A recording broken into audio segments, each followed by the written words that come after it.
Hello दोस्तों, आज हम आपके सामने जो भारत और पाकिस्तान को लेकर विवाद चल रहा है उससे रिलेटेड एक और न्यूज़ सामने आ रही है, वो लेकर हम आए हैं। तो न्यूज़ क्या है पूरी ये देखते हैं हम। पाकिस्तान को मिल गया है आईएमएफ से लोन, $1 अरब की मदद मिलने का दावा, भारत ने किया इसका विरोध। देखिए, पाकिस्तान को 1.30 अरब डॉलर की वित्तीय मदद देने के लिए अंतर्राष्ट्रीय मुद्रा कोष आईएमएफ की तरफ से आयोजित बैठक में भारत ने इसका विरोध किया है। भारत ने कहा कि पाकिस्तान इस प्रकार के वित्तीय पैकेज का इस्तेमाल देश की आर्थिक स्थिति को सुधारने के लिए नहीं बल्कि सीमा पार आतंक फैलाने के लिए करता है। तो अब देखिए भारत ने क्या किया, इसका विरोध किया। इससे रिलेटेड ये न्यूज़ आ रही है और ये न्यूज़ बहुत सारे न्यूज़पेपर्स में, मोस्टली सभी न्यूज़पेपर ने आज इस न्यूज़ को कवर किया है। जैसे आप पर देख सकते हैं आप, बिजनेस टुडे जो न्यूज़पेपर है उसने भी कहा है कि IMF relief to Pakistan, $1 billion loan approve despite India's warning over terror funding. यहाँ पर इंडियन एक्सप्रेस की न्यूज़ हेडलाइन है, IMF clears loan turns to Pakistan, India abstains from vote registers strong dissent. अब देखिए ये मतलब न्यूज़ ऐसी है कि अभी जो भारत पाकिस्तान का जो युद्ध की स्थिति बन चुकी है, मतलब सिविल वॉर नहीं हुआ लेकिन फिर भी युद्ध चल रहा है, जिसमें क्या है जो पाकिस्तान है उसने आईएमएफ से मांग की है लोन की, तो उसने लोन अप्रूव भी कर दिया है। अब देखिए भारत इसका विरोध क्यों करता है। भारत ने ये कहा है कि सीमा पार आतंक फैलाने वाले देश को बार बार वित्तीय पैकेज, मतलब उनको फाइनेंशियली जो पैकेज मिल रहे हैं, लोन मिल रहा है बार बार, उनको देने से अंतर्राष्ट्रीय समुदाय में खतरनाक संदेश जाता है और आईएमएफ को फंड करने वाली वैश्विक एजेंसियों और अन्य दाताओं की छवि को धक्का लगने के कारण वैश्विक मूल्य का मजाक उड़ेगा। मतलब जो भी कंट्रीज इस फंड के मेंबर्स हैं, आईएमएफ जो है एक ग्रुप है, आगे हम पूरा देखेंगे क्या है इसमें, जो भी मेंबर्स हैं अब उनके द्वारा इनको फंडिंग की जाती है। अब इस फंड को अगर ये आईएमएफ पाकिस्तान को आतंक फैलाने के लिए या वो अपनी मन मर्जी करने के लिए उन्हें देगा, तो ये क्या होगा कि जो विश्व में बाकी देश है उनके बीच जो मनमुटाव बढ़ने शुरू हो जाएंगे, जो वैश्विक मूल्य हैं उनको उनका मजाक उड़ाया जाएगा कि ये क्या बात है। अभी तो हमने मतलब ऐसा है कि जो पाकिस्तान है उसने बहुत बार आईएमएफ से लोन लिया हुआ है, ऐसा नहीं कि पहली बार लिया है ये। अब देखिए पाकिस्तान को बेनकाब कर दिया है भारत ने। इसके बाद से जब ये न्यूज़ सामने आ रही कि आईएमएफ जो है इसने लोन अप्रूव कर दिया है पाकिस्तान के लिए, भारत ने कहा कि किसी देश द्वारा अपनी सेना और सीमा पर आतंक फैलाने के लिए आईएमएफ जैसे अंतर्राष्ट्रीय वित्तीय संसाधन की मदद का इस्तेमाल आईएमएफ में तकनीकी और प्रक्रियात्मक औपचारिकताओं में गंभीर खाई को दर्शाता है। मतलब कि देशों के जो देश मेंबर्स हैं उनमें आपसी मन मुटाव बढ़ेंगे, क्योंकि ऐसा होगा कि जब इसके एक पूरी वोटिंग प्रणाली होती है, जो लोन अप्रूव किया जाता है उसके लिए पूरी एक वोटिंग इलेक्शंस होते हैं, एक तरह से मतलब वोट होता है कि अगर ज़्यादा देश इसके समर्थन में हैं कि पाकिस्तान को लोन दिया जाएगा तो दे दिया जाता है, अगर ज़्यादा देश इस समर्थन में इस बात पर है कि नहीं दिया जाएगा लोन तो फिर नहीं दिया जाता है। तो इसी वजह से अब देखिए जो देश सपोर्ट करेंगे कि पाकिस्तान को ये आतंक फैलाने के लिए लोन दिया जाए, उनके साथ जो देश ये नहीं चाहते कि आतंकवाद फैले, तो उनके बीच में आपसी क्या होंगे, फिर मनमुटाव बढ़ेंगे, जो आपसी उनके जो गुस्सा होता है वो एक दूसरे के प्रति दिखने लगेगा। तो ऐसा क्या होगा कि एक मतलब गहरी खाई बन जाती है ऐसी संस्थाओं के बीच, जब एक देश ना होकर बहुत सारे देशों से मिलकर ये संस्थाएं बनी होती हैं। भारत ने कहा कि पाकिस्तान में चुनी हुई सरकार के बावजूद वहां के कामकाज में सेना का पूरा दखल है, जिसे का उल्लेख वर्ष 2021 में संयुक्त राष्ट्र की रिपोर्ट में भी किया गया था। एक रिपोर्ट आती है 2021 में, उस रिपोर्ट में भी ये कहा गया था कि जो पाकिस्तान का जो अभी वहाँ पर गवर्नमेंट है उस गवर्नमेंट का कंट्रोल नहीं है, उस गवर्नमेंट पर वहाँ की जो आर्मी है, सेना का कंट्रोल है। तो ऐसा कहीं हम ऐसा भी एक तरह से मान सकते हैं कि वहाँ पर मार्शल लॉ चल रहा है, मतलब जो इनडायरेक्टली जो आर्मी है वो कंट्रोल कर रही है पूरा जो भी सिस्टम है वहाँ पर पाकिस्तान में। पाकिस्तान की सेना वहां कारोबार चलाती है, सभी प्रकार के आर्थिक नीतियों को प्रभावित करती है। लगातार वित्तीय पैकेज मिलने के बावजूद भी पाकिस्तान की आर्थिक स्थिति नहीं सुधर रही है। अब देखिए, इतनी बार उन्हें लोन लिया हुआ है पाकिस्तान ने IMF से, फिर भी उनकी जो फाइनेंशियली कंडीशन है वो बिल्कुल डाउन होती जा रही है। तो इसका मतलब तो यही हुआ कि वो जो भी पैसा लेता है, जो भी लोन लेता है, जितनी भी अमाउंट उसे मिलती है, वो कहीं और लगा रहा है, कहीं और का मतलब। अब देखिए, इतना महान तो है नहीं पाकिस्तान की वहाँ की रिसर्च एंड डेवलपमेंट टेक्नोलॉजी है, कुछ भी नहीं है वहाँ पर। तो फिर वो क्या कर रहा है, फिर आतंकवादियों को ही समर्थन कर रहा है। ये बात बिल्कुल एक तरह से बिल्कुल इसमें कोई दो राह नहीं है कि अगर किसी देश को पैसा दिया जाएगा, उसकी फिर भी फाइनेंशियल कंडीशन सही नहीं होगी, तो मतलब कि वो देश उस पैसे को कहीं गलत जगह पर और कहीं और पर उसको यूज कर रहा है। उस पर कर्जे का बोझ लगातार बढ़ रहा है पाकिस्तान पर। पिछले 28 सालों में IMF से वित्तीय पैकेज ले रहा है, फिर भी उसकी आर्थिक स्थिति बदतर होती जा रही है। इसके बावजूद उसे पैकेज दिए जाना IMF पर सवालिया निशान के साथ IMF की निगरानी पर भी सवाल खड़े करता है। अब देखिए, ये हाँ, एक तरह से IMF पर भी सवाल खड़े होते हैं कि इतनी बार पाकिस्तान को आपने लोन दिया, लेकिन फिर भी उसकी जो फाइनेंशियल कंडीशन सही नहीं हुई, लेकिन आप फिर भी बार बार उसे लोन दे रहे हैं। तो ये तो बिल्कुल सवाल जो करना बनता है IMF से। तो अब देखिए, क्या डिमांड क्या थी पाकिस्तान की। $2.3 का कर्ज चाहता था पाकिस्तान। तो ये पाकिस्तान के जो वहाँ के जो प्रधानमंत्री हैं, उन्होंने कहा है कि हम $2.3 का लोन चाहते हैं। IMF द्वारा पाकिस्तान को 2.3 अरब अमेरिकी डॉलर का नया ऋण दिए जाने के प्रस्ताव का भारत ने तो विरोध कर दिया पूरी तरह से। भारत ये विरोध ऐसे समय में किया गया जब उसे और पाकिस्तान के बीच संघर्ष बढ़ गया है। मतलब अभी जो वॉर चल रहा है आर्मीज के बीच में, तो उसको लेकर भारत ने इस बात को सामने रखते हुए विरोध किया है। भारत ने IMF के बोर्ड के रूप में अपना विरोध दर्ज कराया, जिसकी शुक्रवार को हुई बैठक में विस्तारित निधि सुविधा ऋण कार्यक्रम की समीक्षा की गई थी। भारत ने IMF की महत्वपूर्ण बैठक में मतदान देने से भी परहेज कर दिया। मतलब ना तो ऐसा भी नहीं है कि भारत ने मतदान किसी और को दे दिया, भारत ने मतदान दिया, बिल्कुल अब्सटेन रहा है इस मामले में। अब देखिए, पाकिस्तान के जो रक्षा मंत्री, उनका बयान क्या आता है, वो क्या कहना चाहते हैं इस बात पर। पाकिस्तानी रक्षा मंत्री ख्वाजा आसिफ ने कहा कि भारत पाकिस्तान की जंग अब तय है। मतलब भारत पाकिस्तान का अब युद्ध होकर ही रहेगा।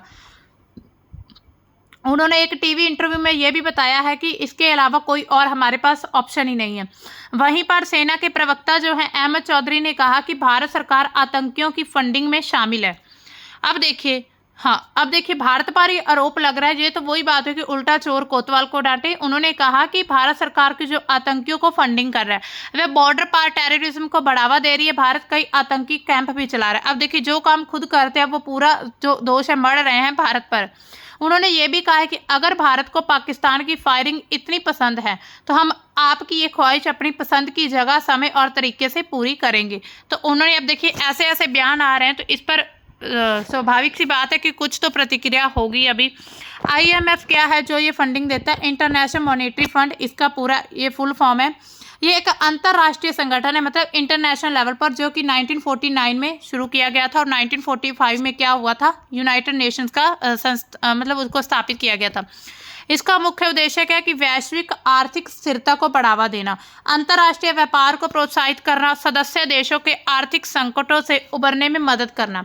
ये 190 देशों का एक संगठन है जो कि वित्तीय सहायता प्रदान करता है, नीति सलाह और तकनीकी सहायता देता है। इसका मुख्यालय वॉशिंगटन DC में है अभी। अब देखिए, IMF मेंबर कंट्रीज, यहाँ पर जितने भी फ्लैग लगे हुए हैं, अभी 193 मेंबर्स हैं, इसके 191 हैं कुछ मेंबर्स। अब देखिए, यहाँ पर जितने भी फ्लैग लगे हुए हैं ना, ये सभी मेंबर्स हैं IMF के। इन सभी की वोटिंग होगी। जब किसी भी देश को लोन दिया जाना है तो देखा जाएगा, जिसमें बहुमत होगा उसी का फैसला माना जाएगा। यहाँ पर आप देख सकते हैं ऑस्ट्रेलिया भी है और भारत भी है, इसमें पाकिस्तान भी है और भी सभी देश मोस्टली। अब देखिए 191 कंट्रीज़ हैं, मतलब जो कंट्रीज फाइनेंशियली ठीक हैं, जो फंडिंग दे सकती हैं, या कुछ ऐसी भी हैं जो फंडिंग लेना चाहती हैं। तो उसी वजह से ये इनको एक ग्रुप बनाया गया है ताकि फाइनेंशियली जो कंडीशन है वो सही की जा सके। IMF में क्या होता है कि कोटे के आधार पर वोटिंग होती है, मतलब जिसका कोटा ज़्यादा है वो वोटिंग ज़्यादा करेगा। अब देखिए, IMF में 191 देश जो हैं मेंबर्स हैं, हर देश के पास एक वोट होता है, लेकिन वोट सिर्फ इससे तय नहीं होता है। आईएमएफ में कोटे के आधार पर वोटिंग अधिकार होता है, मतलब वोटिंग अधिकार उनको ज़्यादा है जो इसका जिनका कोटा ज़्यादा है फंडिंग में, यानी कि जिसका ज़्यादा कोटा होगा आईएमएफ के फैसले में उसकी ज़्यादा सुनी जाएगी। किस देश का कोटा कितना होगा ये उस देश की आर्थिक ताकत जैसे कि जीडीपी, विदेशी मुद्रा भंडार, व्यापार और आर्थिक स्थिरता पर निर्भर करता है। जैसे कि अमेरिका का कोटा सबसे ज़्यादा 16.5%, इसके लिए उसका वोट सबसे ज़्यादा मायने रखता है। भारत की वोटिंग पावर 2.75% करीब है, जबकि पाकिस्तान की 0.43%। मतलब फिर भी अगर हम भारत पाकिस्तान में कंपैरिजन करें तो पाकिस्तान के मुकाबले भारत का फैसला ज़्यादा माना जाएगा। यहाँ पर एक हम पाई चार्ट से समझते हैं पूरा सिस्टम को क्या है। यहाँ पर दी हुई है वोटिंग पावर का ये चार्ट है और यहाँ पर है कोटा का। अब देखिए ये आपको देखने में बिल्कुल सेम लग रहा होगा, हाँ बिल्कुल। तो अब देखिए ये क्या है, एक दूसरे पर डिपेंड है, एक दूसरे पर नहीं बल्कि वोटिंग जो है वो कोटा पर डिपेंड है। जिसका कोटा ज़्यादा उसकी उतनी ज़्यादा वोटिंग पावर है, मतलब उसका फैसला ज़्यादा मान्य होगा। यहाँ पर हम सबसे पहले देखते हैं यूएसए का।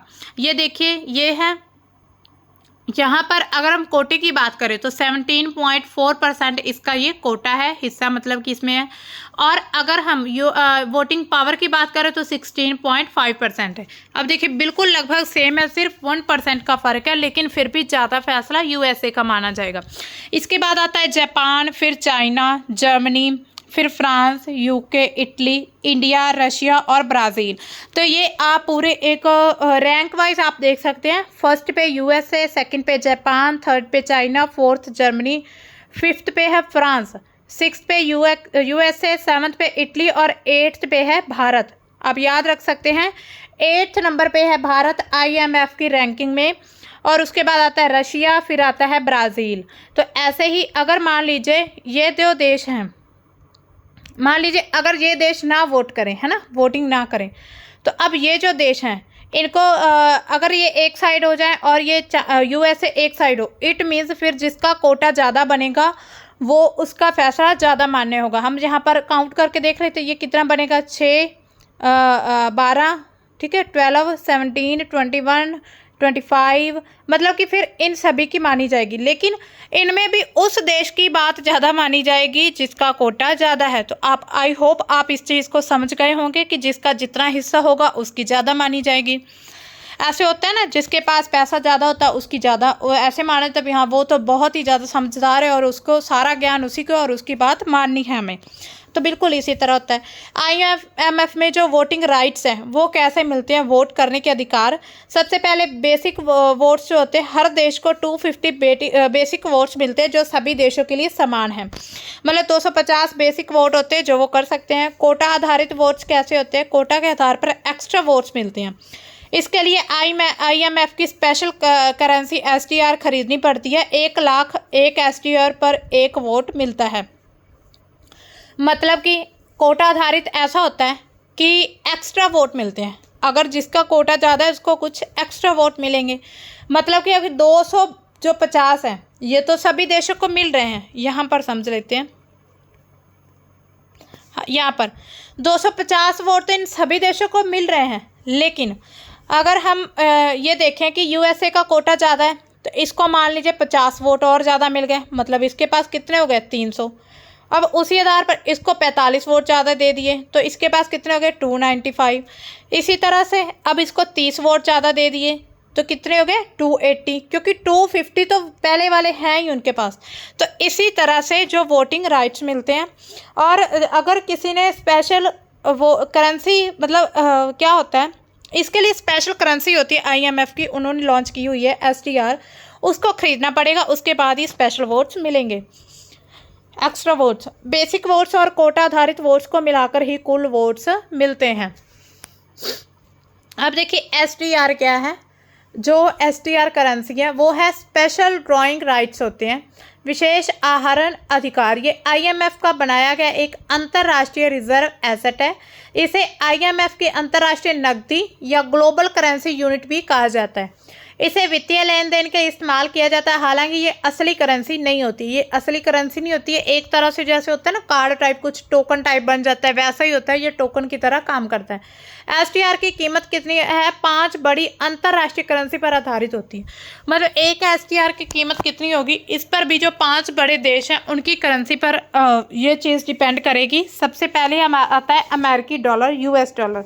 यहाँ पर भी आप एक पाई चार्ट के माध्यम से समझ सकते हैं। सबसे पहले है यूएसडी डॉलर, फिर आता है यूरो जो कि यूरोप का है, फिर चीनी युआन आता है, फिर जापानी आता है और ब्रिटिश पाउंड आते हैं लास्ट में। आईएमएफ सभी सदस्य को उनके कोटे के आधार पर एसडीआर जारी करता है।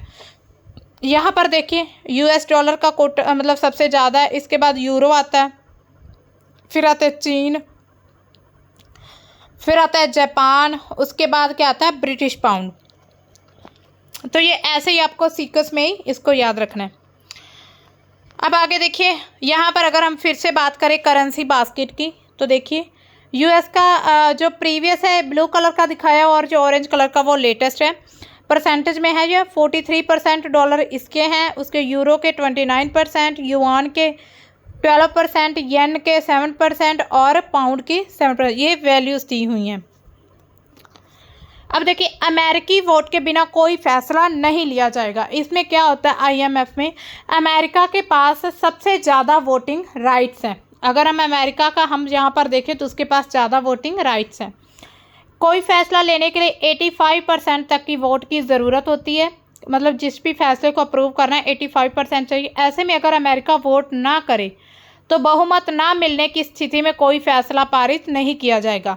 अब मान लीजिए यहाँ पर यूएस जो होता है वोट नहीं करता है और बाकी देशों को मिलाकर भी 85% नहीं बनते हैं, तो क्या होगा, वो फैसला पारित नहीं होगा। तो इसी तरह से इसमें वोट बहुत मायने रखता है। अब देखिए भारत ने क्या किया है कि आज वोटिंग नहीं की है आईएमएफ में। भारत के विदेश सचिव विक्रम मिश्री ने 8 मई को कहा कि पिछले 3 दशकों में आईएमएफ ने पाकिस्तान को बड़ी सहायता दी है। उससे चलाए गए कोई भी कार्यक्रम सफल नतीजे तक नहीं पहुंच पाए हैं। आज वोटिंग से पहले भारत ने अपनी आपत्ति दर्ज कराई है। भारत ने कहा कि अगर ऐसे देश को बार बार मदद की दी जाती है जो सीमा पर आतंकवाद को बढ़ावा देता है, तो इससे दुनिया को गलत संदेश पहुंचता है। इसके बाद भारत ने पाकिस्तान को आईएमएफ का फंड मिलने के मामले पर विरोध में वोटिंग नहीं की है। मतलब उन्होंने विरोध में वोटिंग नहीं की, बल्कि उन्होंने वोटिंग की ही नहीं, ऑब्स्ट्रैक्ट रहे हैं।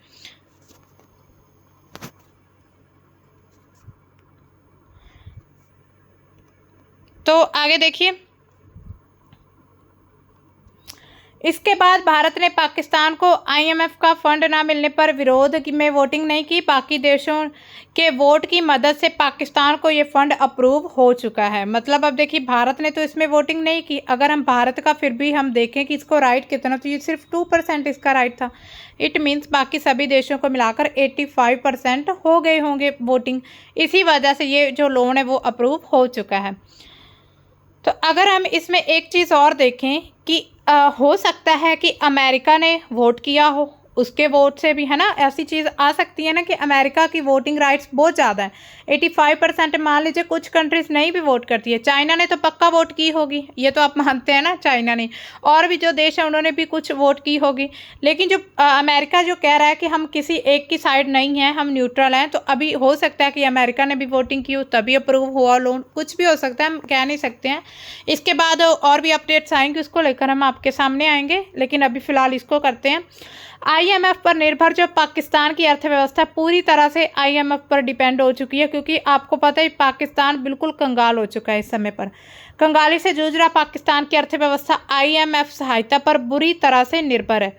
भारत के इस मतदान से दूरी बनाने को आईएमएफ और अन्य बहुपक्षीय वित्तीय संस्थाओं को संदेश देने के रूप में देखा जा रहा है। पाकिस्तान को बिना ठोस कदम उठाए वित्तीय मदद देना क्षेत्रीय सुरक्षा के लिहाज से खतरनाक हो सकता है। मतलब अगर हम क्षेत्रीय सुरक्षा देखें, हो सकता है पाकिस्तान इसका यूज़ आर्थिक स्थिति ना सुधारने के बजाय बल्कि किसी और चीज़ में यूज़ करे, जैसे कि आतंकवाद को बढ़ावा देने में। अब देखिए आईएमएफ के द्वारा पाकिस्तान को फंड मिलना कितना खतरनाक होगा, इस चीज़ को हम अंदाज़ा लगा सकते हैं कि भारत ने कहा है कि पाकिस्तान को दी जाने वाली वित्तीय सहायता अप्रत्यक्ष रूप से उनकी खुफिया एजेंसी और आतंकी संगठनों जैसे कि लश्कर ए तैयबा और जैश ए मोहम्मद की मदद करती है, जो कि भारत पर हमले करने को अंजाम देते रहे हैं। तो भारत ने इसलिए विरोध किया है। भारत ने पाकिस्तान के ऐतिहासिक रिकॉर्ड को देखते हुए, मतलब हिस्ट्री को अगर हम देखें, तो आईएमएफ की पहले की जो प्रभावशीलता उसको लेकर संदेह जताया है। इसके अलावा भारत ने संभावना जताई कि आईएमएफ से मिलने वाला जो पैकेज है वो आतंकवाद को बढ़ावा देगा, मतलब उसको सपोर्ट करने में खर्च होगा। 1989 में अगर हम देखें 35 वर्षों में 1989 से देखें 35 ईयर्स हो चुके हैं, पाकिस्तान को 28 वर्षों में आईएमएफ से काफ़ी कर्ज मिला है। बीते 5 साल की बात करें तो 4 आईएमएफ प्रोग्राम के तहत पैसे मिले हैं। भारत ने कहा कि यदि पिछले प्रोग्राम एक ठोस मैक्रो इकोनॉमिक पॉलिसी वातावरण बनाने में सफल रहे होते तो पाकिस्तान को एक और बेल आउट प्रोग्राम के लिए फंड से संपर्क नहीं करना पड़ता। वित्त मंत्रालय की विज्ञप्ति में कहा गया है कि भारत ने कहा कि इस तरह का ट्रैक रिकॉर्ड पाकिस्तान के मामले में आईएमएफ कार्यक्रम डिजाइनों की प्रभावशीलता या उनकी निगरानी या पाकिस्तान द्वारा उनके कार्यान्वयन पर सवाल उठाता है। मतलब कि पाकिस्तान से भी पूछना चाहिए कि ये पैसा इतना कहाँ जा रहा है, आखिर आपको इतना फंड मिल रहा है आईएमएफ से, फिर भी आप क्या कर रहे हैं, आतंकवाद को ही बढ़ावा दे रहे हैं। इससे और क्या हो रहा है कि सैन्य हस्तक्षेप हो रहा है। भारत ने आईएमएफ को ये चेताया है कि पाकिस्तान की सेना का अर्थव्यवस्था में बहुत इंटरफेरेंस है। सेना न केवल स्पेशल इन्वेस्टमेंट फैसिलिटी काउंसिल है जैसी संस्थाओं में भूमिका निभाती, बल्कि देश का सबसे बड़ा व्यावसायिक समूह भी है। इससे सुधारों के कार्यान्वयन में बाधा आती है और धन का दुरुपयोग बढ़ जाता है।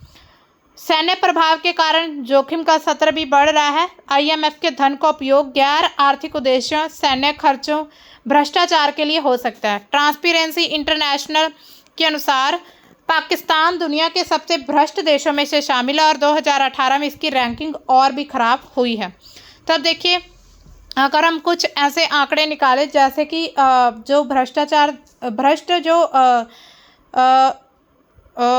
जो रैंकिंग होती है, मतलब भ्रष्ट देश कितने हैं, तो उसमें पाकिस्तान भी शामिल है, उसकी रैंकिंग और भी ख़राब हो चुकी है। अब देखिए, पाकिस्तान की अगर हम आंतरिक स्थिरता की बात करें, जो इंटरनल उसका जो बैलेंस वो कैसे बिगड़ा हुआ है। सबसे पहले आर्थिक संकट है। पाकिस्तान की अर्थव्यवस्था गंभीर संकट में है, जिसमें उच्च मुद्रास्फीति है। मुद्रास्फीति मतलब महंगाई बढ़ जाना। तो 2023 में 38% कम विदेशी मुद्रा भंडार है और फॉरेन करेंसी वहाँ पर नहीं है। भारी कर्ज भी शामिल है। आईएमएफ के धन के बिना देश डिफॉल्ट के कगार पर पहुँच सकता है, जिसके परिणाम स्वरूप सामाजिक अशांति और राजनीतिक अस्थिरता बढ़ सकती है। सामाजिक प्रभाव को अगर हम देखें तो आईएमएफ की शर्तें जैसे कि कर वृद्धि, सब्सिडी हटाना आम जनता पर भारी पड़ती है, जिससे गरीबी और असंतोष बढ़ता है। 2022 में 7,50,000 से अधिक लोग पाकिस्तान छोड़ गए, जो कि सामाजिक अस्थिरता का संकेत है। जोखिम का स्तर क्या है इसमें? यदि आईएमएफ धन नहीं देता है, मान लीजिए कि आईएमएफ धन नहीं देता, तो पाकिस्तान में आर्थिक और सामाजिक संकट और भी गहरा हो सकता है, जो कि क्षेत्रीय स्थिरता के लिए खतरा बन जाएगा। हालांकि धन देने से दीर्घकालिक समस्याएं हल नहीं होती हैं, क्योंकि पाकिस्तान सुधारों को लागू करने में असफल रहा है। पाकिस्तान को जो धन दिया जाता है वो उसको सुधार उसमें कर ही नहीं रहा है, वो कुछ और ही किसी और ही मुद्दे पर चल रहा है। अब देखिए, पाकिस्तान में जो गरीबी है वहाँ पर देखिए कैसी सिचुएशन कैसी है। पाकिस्तान के कुल कर्ज का 34% जो कर्ज है वो विदेशी है, जिसमें कि 7.3 लाख करोड़, अगर हम पैसे की बात करें रुपए में, तो 7.3 लाख करोड़ की बात है कि उन पर कर्जा है पाकिस्तान पर आईएमएफ का। घरेलू कर्ज कितना है? 14.3 लाख करोड़ है, यानी कि 66%। और कुल कर्ज की अगर हम बात करें तो 21.6 लाख करोड़ है जो टोटल कर्ज है। अब देखिए, आईएमएफ का $1 बिलियन बेल आउट्स पाकिस्तान के लिए क्या क्या है। बार बार बेल आउट और कठोर शर्तें दीर्घकालिक आर्थिक विकास को बाधित कर सकती हैं। अर्थशास्त्री जोसेफ स्टिग्लिट्ज़ कहते हैं कि आईएमएफ की नीतियां गरीब देशों के लिए प्रतिकूल हो सकती हैं। यहाँ पर हम आंकड़ा देख लेते हैं पूरा 1/2000 से लेकर 2024 तक जो लोन एग्रीमेंट हुए हैं पाकिस्तान और आईएमएफ के। यहाँ पर आप देख सकते हैं, पहले थोड़ा था, फिर 2008 में एकदम से बढ़ गया, फिर 2013 में, फिर 20 में, 19 में, 23 में और 24 में। देखिए, इतनी बार ये फंडिंग ले चुका है आईएमएफ से, तो फिर भी इसकी जो आर्थिक स्थिति वो सही नहीं हुई है। इसी बात पर ओमर अब्दुल्ला का एक बयान आता है। उन्होंने क्या कहा है कि उमर अब्दुल्ला ने बताया कि IMF पाकिस्तान को पूंछ, राजौरी और जम्मू कश्मीर के अन्य स्थानों को तबाह करने के लिए इस्तेमाल किए जाने वाले हथियारों के लिए अनिवार्य रूप से प्रतिपूर्ति करता है। मतलब इन्होंने साफ साफ कह दिया कि IMF जो है वो पाकिस्तान को सपोर्ट कर रहा है और पाकिस्तान क्या कर रहा है, आतंक फैला रहा है। अब्दुल्ला ने कहा कि मुझे यकीन नहीं है कि अंतर्राष्ट्रीय समुदाय कैसे सोचता है कि उपमहाद्वीप में मौजूदा तनाव कम हो जाएगा जब IMF अनिवार्य रूप से पाकिस्तान को उन सभी आयुधों के लिए प्रतिपूर्ति करेगा जिनका उपयोग पूंछ, राजौरी, उरी, तंगधार और कई स्थानों को तबाह करने के लिए किया जा रहा है। तो ये उमर अब्दुल्ला का कहना है। अब देखिए, लोन मिलने के बाद भारत की प्रतिक्रिया क्या रही है। सबसे पहले सकारात्मक कदम में हम देखें तो IMF की मंजूरी के बाद पाकिस्तान ने विदेशी मुद्रा भंडार को $14 बिलियन तक बढ़ाने का एक एम रखा है, टारगेट है उसका, जो 2024 में $10.7 बिलियन से सुधार दर्शाता है। सरकार ने इसे आंतरिक सुधारों का परिणाम बताया है। चुनौतियां क्या? IMF की शर्तों के तहत बिजली क्षेत्र में $2.8 बिलियन की वसूली और टैक्स में $5 बिलियन की वृद्धि के लक्ष्य से जनता और व्यवसाय पर दबाव बढ़ रहा है। इससे सरकार की लोकप्रियता खत्म हो रही है। राजनीतिक बयानबाजी भी चल रही है। जो प्रधानमंत्री शाहबाज शरीफ है, उन्होंने कहा है कि IMF समझौते को राष्ट्रीय गौरव का प्रतीक बनाया है, जबकि इमरान खान ने इसे आर्थिक गुलामी का नाम दिया है। कुछ ऐसे भी नेता हैं वहाँ पर जो कहते हैं कि ये राष्ट्र के लिए गौरव की बात है, लेकिन बाकी जो कहते हैं कि ये आर्थिक गुलामी है, क्योंकि वो बार बार लोन ले जा रहा है लेकिन फिर भी कुछ सुधार नहीं हो रहा है। ऐसे में लोन चुकाएगा कैसे? IMF में भारत ने क्या संदेश दिया था? भारत का अब्सटेन मतलब कोई चुप्पी नहीं थी, बल्कि वो विरोध था जो नियमों की सीमा में रहकर भी पूरी मजबूती से दर्ज कराया गया। मतलब उन्होंने कहा कि हम पूरे नियमों की सीमा में रहे हैं, कि हमने जो आप ये ना समझ लेना कि हमने वोटिंग में भाग नहीं लिया तो हम अब्सटेन मतलब हम चुप हैं, चुप नहीं हैं, लेकिन जो विरोध था वो नियमों को देखकर किया जाना था। पाकिस्तान को चाहे इस बार भी कर्ज मिल जाए, लेकिन भारत ने यह दुनिया को याद दिला दिया कि आतंक और अस्थिरता फैलाने वाले को बार बार बेल आउट देना उसे चलने वाला नहीं है। मतलब अब देश वो चल नहीं सकता जो बार बार ब्लैकआउट कर रहा, मतलब कि बेल आउट लोन ले रहा है बार बार IMF से। तो ये थी हमारी आज की न्यूज़। इसमें हमने क्या देखा कि IMF ने पाकिस्तान को लोन अप्रूव कर दिया है। अब हम ये देखेंगे, वैसे तो पता ही है कि पाकिस्तान में आज तक आर्थिक स्थिति बिल्कुल भी नहीं अच्छी हुई है। तो इसका एक कारण ये है कि जो पाकिस्तान को लोन मिलता है किसी भी तरफ से, तो वो उसको आतंक फैलाने में उसका यूज़ कर रहा है। अपने देश को आर्थिक स्थिति नहीं सुधार है और पाकिस्तान की हालात बहुत माड़े हो चुके हैं, क्योंकि पाकिस्तान हो सकता है हथियारों को खरीदने के लिए इस धन का लोन ले रहा हो और फिर वो चाइना, रशिया जैसे से हथियार खरीदे। तो मिलते हैं हम अपनी नई न्यूज़ के साथ। अगर आपको इस न्यूज़ का PDF चाहिए तो आप हमारा नीचे टेलीग्राम चैनल का लिंक दिया हुआ है, उसको आप ज्वाइन कर सकते हैं, वहाँ पर आपको PDF मिलेगी। और इसके बाद हम एक और अपडेट लेकर आएंगे जल्दी ही आपके सामने। तब तक के लिए बाय, थैंक्स फॉर वॉचिंग।